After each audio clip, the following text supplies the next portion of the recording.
us out today to do this. I know that Scott and I were talking earlier, and I think that they have 74 years, Premier, in this establishment. And so they're great entrepreneurs, and they're job creators here in Calgary. So thank you very much for the hard work that you've put in for the last for 74 years. I want to thank the Canadian Federation of Independent Business for instituting the Red Tape Reduction Report Card, or Red Tape Report Card. The report card is in its 11th year and successfully changed the culture, in my opinion, of all over Canada. I want to recognize with us today Laura Jones and Annie Dormuth with the CFIB. I also want to recognize the Premier being here with us here today. And many of our industry panels also are here. And then also we have representatives of small businesses being here today as well. When we got elected in April 16th, 2019, we hit the ground running. In just 9 short months, we have gone from 3 years of Fs to a B-. That's the best grade that Alberta has ever received. In fact, in the past, the best grade was a D. And so we think we're on the right trajectory. But we have lots to do. And I think that the CFIB has indicated where we can do better, and we're certainly working on that. To date, we have started a comprehensive count of all government departments, agencies, boards, and commissions. We recognize that what gets measured gets done. We have set up industry-specific panels to get good red tape reduction ideas from those people who are living the problems that red tape provides for them. We have set up a website that has received over 4,500 submissions from fellow Albertans. These initiatives are designed to get Albertans back to work and to jumpstart our economy. We have heard time and time again from our job creators and our innovators that if we will just get out of their way, they will do what they do best, create jobs and jumpstart our economy. I also want to say that this achievement is a result of the hard work of our entire cabinet and government. And if it were not for the tireless leadership by our Premier on this file, we would never have achieved this much so quickly. So thank you, Premier, for all the hard work that you've done. In fact, I would have to say that I don't think I've heard a speech from the Premier without mentioning the importance of red tape reduction. So thank you very much. With that, I want to ask Laura Jones to be able to come and bring a few words, and then we'll finish with the Premier.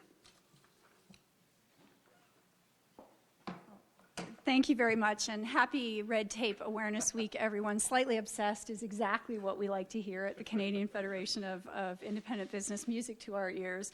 And it's wonderful to be here at a local business that has been in the family for 3 generations, soon to be 4, I think. And so thank you, Scott, for hosting us here today, and for everything you do for your employees and for the community at large.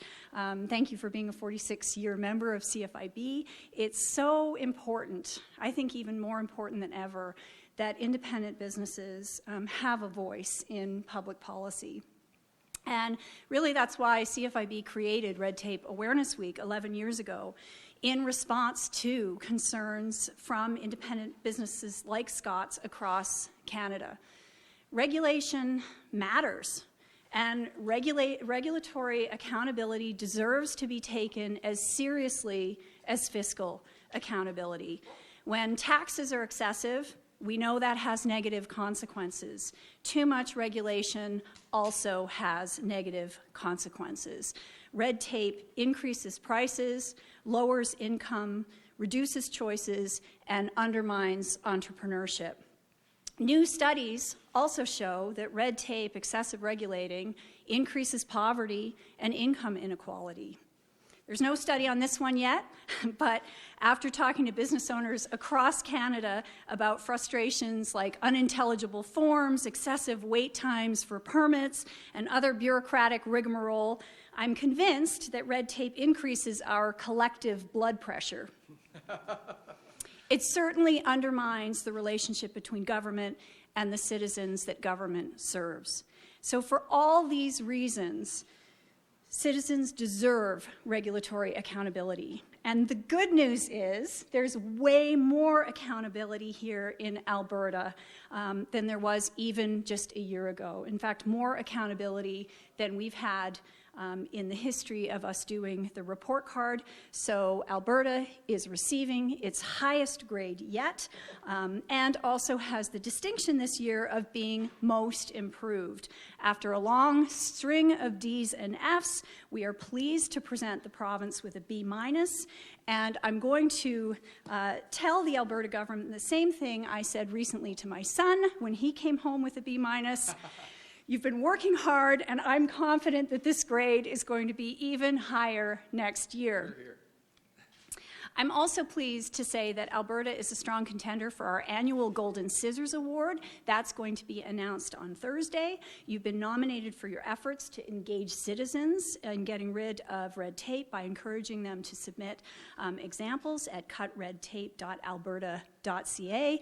And as Associate Minister Hunter just said, over 4,500 comments have been submitted so far. So on behalf of business owners across the province, thank you, Premier Kenney. Thank you, Associate Minister Hunter, for your continued commitment to regulatory accountability and red tape reduction. The citizens of this province are better for it. And as a small token of our appreciation, we have a framed copy of your 2020 grade, which we'll present in a few minutes. All right. So is it me now? All right. Thank you so much, Laura. Thank you, Grant. Today is about jobs. It's about getting Albertans back to work. It's about growing our economy. It's about competing with the rest of the world. Red tape kills jobs. Red tape shrinks the economy. Too much red tape impairs what we in Alberta do best, which is to create opportunity for people to get ahead. And that's why we are so happy that today we've seen huge progress in Alberta in just the past 8 months towards meeting our government's goal of making Alberta the freest and fastest moving economy in North America. For years, the CFIB, the voice of Canadian small business, was giving Alberta Fs and Ds for its red tape burden. Now, for some people, that would seem kind of strange, a little bit counterintuitive, because after all, isn't Alberta supposed to be the home of free enterprise and free markets? Well, somehow, through the good years, we got complacent, and we allowed a constant layering of rules and red tape and regulatory complexity and long approval processes, so that we found ourselves uncompetitive. I was just talking, Laura, this past week, to heads of some of our mid-size energy companies who told me that they can get a well approved in Saskatchewan in a couple of weeks, where sometimes it still takes upwards of 18 months in Alberta. And we know that we're taking 4 times longer than in Texas, for example, on that particular comparator. That's simply not acceptable. And that's why our government ran on and was elected with a commitment to reduce by at least 1/3 the amount of red tape, the number of regulatory requirements imposed by Alberta's government on our citizens and our job creators. Speaking of job creators, I'd like to thank Scott and Jeff of Arns for hosting us here today. Businesses like Arns are really the unsung heroes of our economy. It's entrepreneurs like this who put everything on the line. You know, the owners of small and medium-sized businesses, they don't have a minimum wage. They don't have a defined benefit pension. They don't have lifetime job guarantees.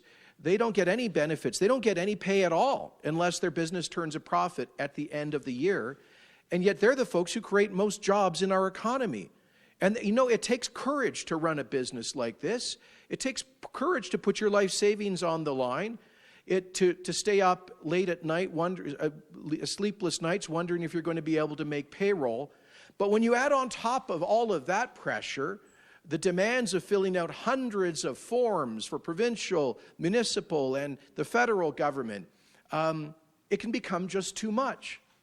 Now, Arns happily has been in business for generations and decades, so they've got more capacity. But think of all of the unachieved dreams, all of the small businesses that never started because people ran into a wall of red tape, of regulation that they simply could not push through. Think of all of the jobs that could have been created, the dreams that could have been fulfilled, the human potential that could have been realized without people being held back unnecessarily by dumb government rules. So that is why at the center of our job creation strategy as a government is this red tape reduction strategy. And it began with the appointment of Associate Minister Grant Hunter. I'll tell you a funny story. When we were being sworn in 8 months ago, the clerk read out the titles of the different ministers, and she announced Associate Minister for Red Tape, Grant Hunter. And right there, I said, hold on a second. This is not the right title. It's Red Tape Reduction. All right, so Grant, you've been doing great work with your secretariat, with our government officials, with all of the ministers. And I want to thank the business community for responding to our call to help to tell us. And I want to thank the folks here who are some of our industry panels.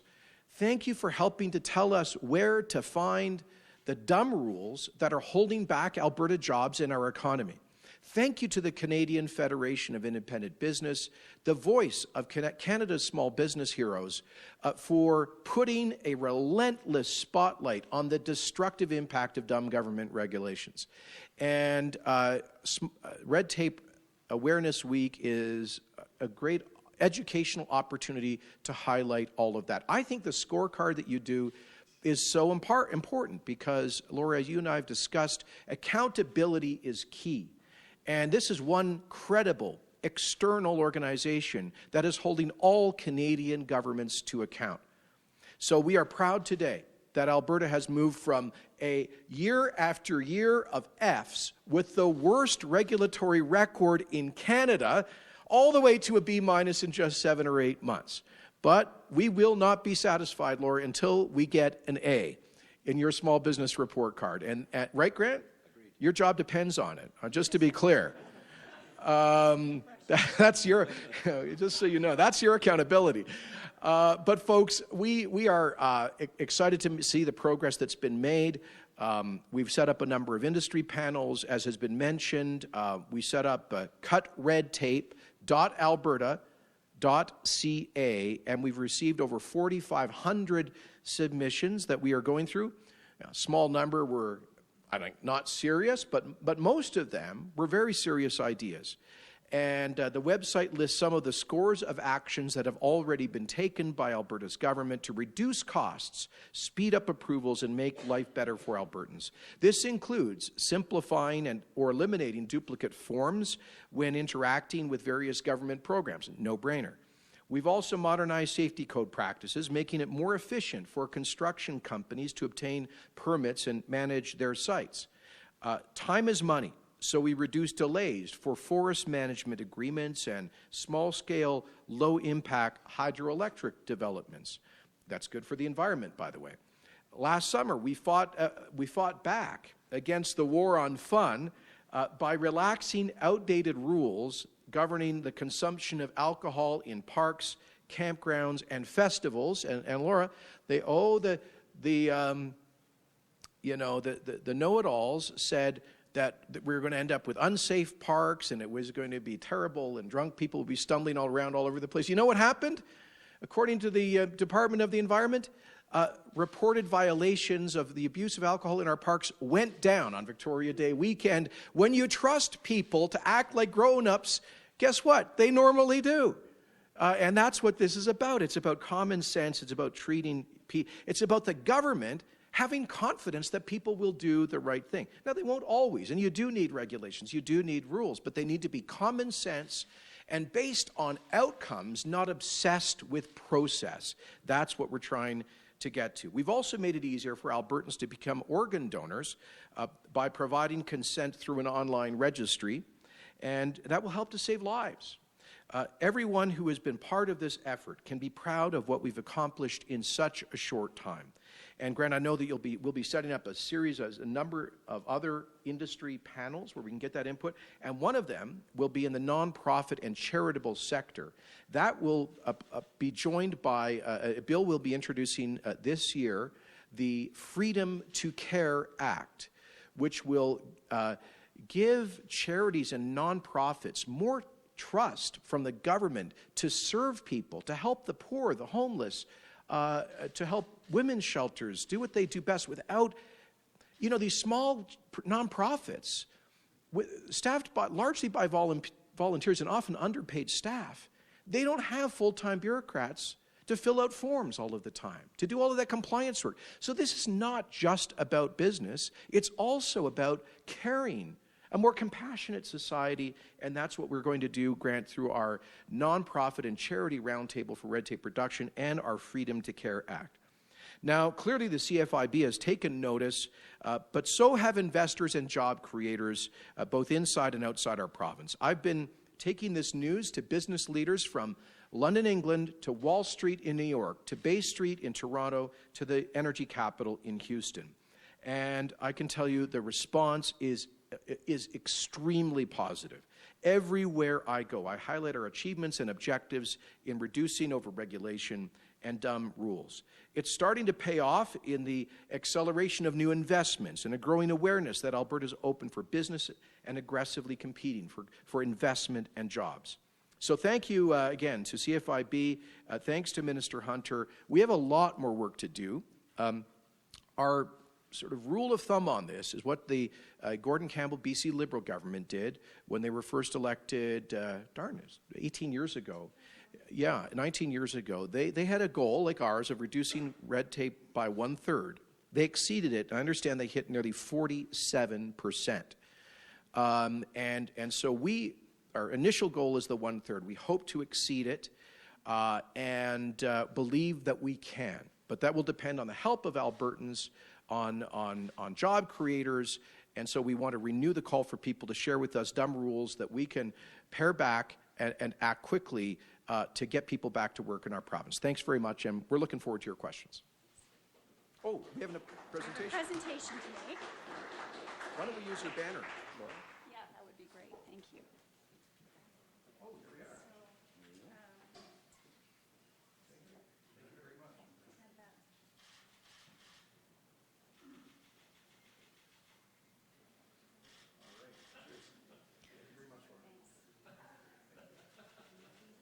All right, put it over here. All right, you ready? Go ahead. I have a question for Mr. Kenney and also another one for Mrs. Jones after. Mr. Kenney, if I can ask you to answer in English and French. Sure. I've heard of many struggling small and medium-sized businesses since there's been the change to the reduction of the corporate tax. So the Alberta investment credit tax is something that hurts a lot of them. What do you respond to these struggling entrepreneurs who want to succeed in Alberta? Are you talking about the Alberta investment tax credit? Yeah, that's one So, example that I've been given. Last year, it was received by, I believe, 160 businesses in Alberta. There are over 100,000 businesses that will benefit from the job creation tax cut, the largest reduction in taxes for businesses, I think, in the history of Canada. The Alberta Investment Tax Credit was a little tiny boutique application-based process, in other words, filled with red tape, that a lot of people were not going to go through, that benefited 160 businesses. Our view is it's much, and it's not just our view, it's the view of almost any economist you'll talk to.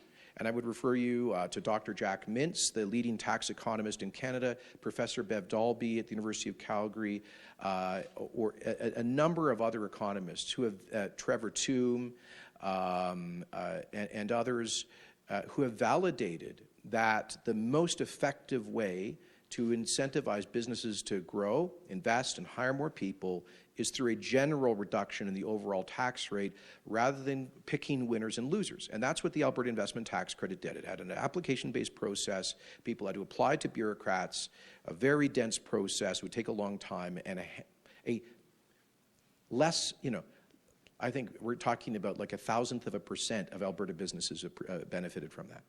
Alors, je dirais que c'est beaucoup plus efficace au plan économique de réduire les impôts généralement pour les entrepreneurs. C'est ce que nous avons fait avec le coupeur de taxes sur les entreprises. C'est beaucoup plus efficace par rapport aux petits programmes comme le crédit pour les investisseurs, qui a profité seulement 160 entreprises, pas les 100 000 qui profitent du réduction générale.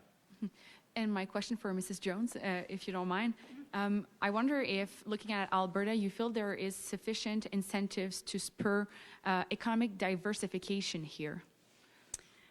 Well, small businesses often represent economic diversification in the province of Alberta, and the best thing governments can do to create the conditions for diversification are to create an attractive tax and regulatory climate, and certainly the government here is working on that. So. Obviously, if you look relative to some other provinces, Alberta is less diverse, and I know that's a challenge for the province. But certainly, I think small businesses are a big part of the answer to that challenge. Just to know, the small businesses that you see starting right now, are there areas where they are more concentrated? We haven't done, I can get back to you with some more detail on that. What I can tell you is that Alberta small businesses, the confidence, over the past number of years, due to mainly to events outside of the province's control, the confidence has been low, and that is a concern for us as a national federation as well, and something that we're talking to, obviously the provincial government is very aware of, but we're also talking to governments outside of Alberta about. Thank you. Go ahead. I wanted to ask you, Premier, about the report in the Canadian press yesterday about rural municipalities in the province not receiving large quantities of property tax owed to them by oil and gas companies. Wanted to get your thoughts on that and whether the province is planning on doing anything about that. Well, I did see the report, and it is an issue that's been raised with us by the rural municipalities of Alberta, and it does concern us. I think the problem stems from the fact that a number of shallow gas producers in particular are in a negative cash flow situation, and we've seen a few bankruptcies in the past year, and a number of them are barely hanging on. So they simply don't have the cash, in some cases, I think, to pay those property tax bills. And if those businesses go under, then there's no revenue stream for linear taxation going to those municipalities, and in the worst case scenario, their liabilities for remediating their wells ends up falling back to the Orphan Well Association and potentially to the Alberta Crown. So all of that concerns us. So the best solution is, you can't wring money from a stone. If you're talking about energy, small dry gas producers that are cash negative right now and that have no other assets to speak of. Obviously, the rural municipalities, all of the municipalities have recourse under law, under the Municipal Government Act, to take action against people with outstanding tax liability. Happens all the time. But really, many of these companies, there's nothing to go after in terms of assets. So the best solution, in our view, is to create a future for those companies that are struggling, which is why we appointed an Associate Minister for Natural Gas, Dale Nally, who's done fantastic work in coming to an agreement with those companies up, mid, and downstream to get new rules on the Nova Gas pipeline system that has helped to more than double the Alberta gas price, the AECO price. So that has helped to rejuvenate a number of those companies as well. Our government's exemption from the curtailment production caps of conventional oil has resulted in a small boom in new drilling and exploration activity. I see the president of the Canadian Association of Oilfield Drillers and Contractors nodding behind you. So we've got more jobs being created in the field, and that will also help to bring some of that revenue back. So again, we will certainly work with the municipalities. Sorry for the long answer. We'll work with the municipalities to address this. They've got the legal ability to take action, but we need to the bottom line is we need to get those companies in a positive cash flow so they can pay their tax bills. Thanks. Hi, Premier. Just following up on that, you talk about some of these companies being on the verge of going under, but also these municipalities rely on a lot of this money for their budgets. So how do you balance those two competing priorities? It's not. I don't see them as competing priorities. It's just competing realities. On the one part, the municipalities need the revenue, and they have every right to assess it and to seek to collect it. They have the legal right to collect it. But for companies that are on the verge of bankruptcy, that have no cash and very little in the way of assets, there's not a lot to go after. So I would just say with the municipalities, work with us to try to create the best conditions to turn that economic situation around. And that's what we're trying to do. So I don't see the two as contradicting each other. Okay. And just an unrelated follow-up, but the federal health minister was here doing consultations for medical assistance in dying. Wondering what your stance is on that. I don't believe our government has made a submission, and we'll take a look at that. It's an area of federal legal jurisdiction. I would say that I was in Parliament a few years ago when the Supreme Court basically overrode the law on banning euthanasia and assisted suicide. And we were told at the time that this would have to be very limited, and now the government is looking at it applying potentially to minors and to people who are mentally incapacitated. I personally have some real problems with the notion of inflicting that on people without their consent, or people who are not mature enough or in a mental state to offer their consent. And I think a lot of people are probably disquieted by that. Thank you. Thank you. On the rising gun violence in Calgary, there's the federal government talking about possibly allowing municipalities to enact handgun bans. Do you have any thoughts on that? Well, the problem, first of all, there is a real problem here in Calgary right now, especially about gun violence. And it is a terrible issue. And I want to thank Councillor George Chahal for raising the alarm about this. And we would certainly be willing to cooperate with the City of Calgary in a task force to find solutions to crack down on the gun violence, particularly in the northeast quadrant of the city. Look, it's no secret that this is highly related to criminal drug activity, to drug gangs engaged in turf warfare. That's typically where this comes from. It's not the first time we've seen it in Calgary. And so we need, I think, much tougher enforcement of the laws against drug trafficking.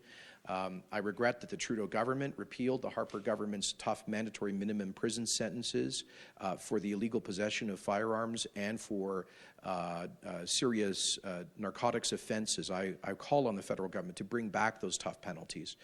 In terms of bans, listen, criminals do not respect gun bans. By definition, they are already engaged in the lawless use of firearms. So I don't see how criminalizing law-abiding firearms owners is a solution to the illegal misuse of firearms by criminals. Let's focus the laws and our enforcement activities on the criminals, not on people who go to a legal gun range and observe the very stringent laws that already exist. You mentioned Chahal and obviously the task force that he's proposing today. Is there a role the government plays, though, possibly more in a prevention angle to stop people from getting into gangs in the first place? Yes, that's important. And there are a lot of programs supported by all three levels of government to address youth at risk through community-based organizations. All of that is important. But, at the end of the day, I think the federal government needs to do a whole lot more, in part to stop the importation into Canada of illegal and deadly narcotics like fentanyl imports from China. I think we should be at least, the U.S. Congress passed a law to impose sanctions on China if they do not crack down on the fentanyl factories that are exporting poison to North America. I would like to see the federal government do the same thing. I'd like to see them beef up the Canada Border Services agencies to stop the importation of illegal opioids, and including fentanyl. That is the poison that is being commodified by those drug gangs. So I say tough mandatory minimum sentences for those folks, and better interdiction of those drugs, in addition to the kind of anti-gang, youth programs that already exist. We're just going to jump to the phones real quick. Operator, can you please put through the first caller? Our first question comes from James Keller of the Globe and Mail. Your line is open. Hi, Premier. The RCMP has taken the unusual step, most recently yesterday, of confirming on Twitter that its investigation into identity fraud in the UCP leadership race is still active. Just can you confirm to date, have you or anyone from your office been interviewed by the RCMP? I have not, and I'm not aware of anybody in my office. And so you've dismissed the claims of identity fraud as a conspiracy theory, a baseless conspiracy theory. Do you have any explanation then as to why the RCMP might still be investigating after the better part of a year, if it's just a baseless smear? No, I don't. All right, we'll go back to the floor. Go ahead. Il fonctionne. Est-ce que vous pourriez résumer une déclaration sur la note de B- que vous venez de recevoir, s'il vous plaît, en français? OK. On est très heureux d'avoir reçu une B- aujourd'hui pour le fardeau réglementaire de l'Alberta. C'est une amélioration énorme des chèques que nous avons reçus pendant plusieurs années, de note F auparavant. Alors, nous faisons énormément de progrès pour réduire le fardeau réglementaire sur l'économie albertaine pour qu'on puisse créer plus d'emplois. Et j'aimerais remercier la Fédération de business canadien, de business indépendant, pour la reconnaissance de ce progrès. Mais il y a beaucoup plus de travail à faire. Et c'est la raison pour laquelle nous encourageons les Albertains à visiter le site web cutredtape.ab.ca pour nous donner leurs idées de comment on peut réduire les règles stupides imposées par le gouvernement de l'Alberta. C'est très important, c'est central à notre stratégie économique pour la croissance d'emploi. Vous parliez de faire des progrès. Est-ce que vous savez dans quel secteur est-ce qu'il y a encore des progrès à faire? Oh, certainement dans le secteur énergétique parce que nous avons perdu dizaines de milliards de dollars d'investissement de l'Alberta aux États-Unis avec un fardeau réglementaire beaucoup plus léger. Alors, il faut que nous accélérions les approbations pour les projets, par exemple, dans le secteur énergétique, mais je dirais également dans le secteur des organismes à but non lucratif et les charités qui donnent les soins aux personnes vulnérables. Nous allons lancer un projet particulier pour réduire le fardeau réglementaire sur les charités et les organismes à but non lucratif. Dernière question, excusez-moi. Autre registre pour la course à la tête du Parti conservateur. Vous aviez dit que vous auriez peut-être une préférence si cette personne ne se présente pas. Est-ce qu'il y a une autre personne que vous préfériez voir à la tête du parti? Alors, comme j'ai dit, le moment que M. Scheer a annoncé sa démission comme chef, j'ai dit que je suis grand amateur de mon ami Rona Ambrose. Et j'espère qu'elle va décider à se présenter. Je l'encourage tout le temps. Je crois que si elle se présente, elle gagnera le leadership et elle gagnera le pays. Alors, j'ai toujours l'espoir qu'elle va décider d'entrer la course pour aider l'Ouest et le Canada à l'avenir. Merci. Premier, you've expressed some strong opinions on the supervised consumption sites. A report should be coming soon, I believe. What are you expecting out of it? Well, there will be a report coming. I've seen an initial preview of the report. I hope that it will be released in the next couple of weeks or so. And it, I think, underscores the concerns that we have had about the negative impact on people and on communities as a result of at least some of the drug injection sites. They're now more than injections, by the way. They're just illegal drug sites that do all sorts of drugs, not just injectables. And, you know, I think we see pretty much everywhere a marked increase in crime in the area of those sites and social disorder. And negative human consequences in many ways.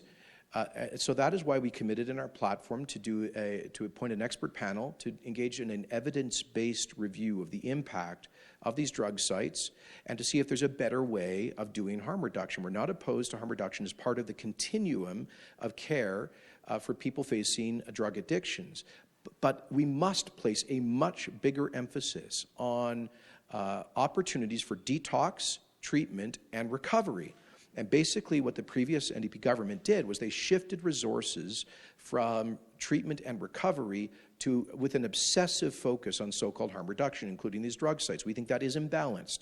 We think that, that folks who are facing addiction need to know that there is a way out. That's why we've put an additional $150 million, even in tough fiscal times, into mental health and addictions, and it's why we've announced that we'll be opening at least 4,000 additional addiction and recovery spaces in the system. Is it possible that the sites will be abolished? It certainly is possible that at least some will be relocated. It's never been our intention to shut all of the sites, but we're taking a very close look based on the data.